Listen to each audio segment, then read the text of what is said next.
নমস্কার বন্ধুরা, সকলকে স্বাগত।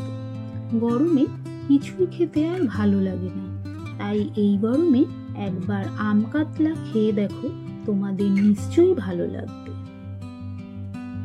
নুন হলুদ মাখিয়ে 5 মিনিটের জন্য রেখে দিতে হবে।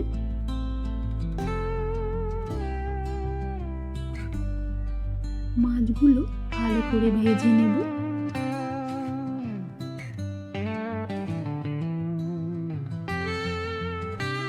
বাকি মাছগুলো ভেজে নেব। এবার ওই তেলে শুকনো লঙ্কা আর জিরে ফোড়ন দিয়ে তার মধ্যে 2 চামচ আদা দিয়ে নাড়তে হবে যাতে কাঁচা গন্ধটা চলে যায়। এবার 2 চামচ পোস্ত, 7-8টা কাজু, 3-4টে কাঁচা লঙ্কা পেস্ট করে নিয়েছি, সেটা দিয়ে ভালো করে কষাতে হবে মশলাটা, যতক্ষণ না মশলা থেকে তেল ছাড়ছে। মধ্যে 1 চামচ শুকনো লঙ্কার গুঁড়ো আর লবণ দিয়ে দিলাম। এবার একটা আম গ্রেট করে নিয়েছি, সেই আমটা দিয়ে দিলাম। একটা ছোট সাইজের আম নিয়েছিলাম, সেটা গ্রেট করে নিয়েছিলাম, সেটা দিয়ে ভালো করে মশলার সঙ্গে কষাতে হবে। এবার সামান্য চিনি দিয়ে দিলাম টেস্টের ব্যালেন্সের জন্য।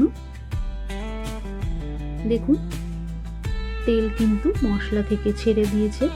এবার এর মধ্যে পরিমাণ মতো গরম জল দিলাম। রান্নায় সবসময় গরম জল ব্যবহার করলে রান্নার স্বাদ কিন্তু অনেক গুণ বেড়ে যায়। ঝোল ফুটে গেছে, এবার ভাজা মাছগুলো দিয়ে দিচ্ছি। ভাজা মাছ দিয়ে ঢাকনা দিয়ে 5 মিনিটের মতো ফুটিয়ে নেব। 5 মিনিট হয়ে গেছে, আমার রান্না কিন্তু অনেকটাই শেষের পথে। এবার কিছুটা আম স্লাইস করে কেটে রেখেছিলাম, সেই আমগুলো ওপর থেকে দিয়ে দিলাম। আবারও ঢাকনা বন্ধ করে 2 মিনিটের মতো ফুটতে দেব।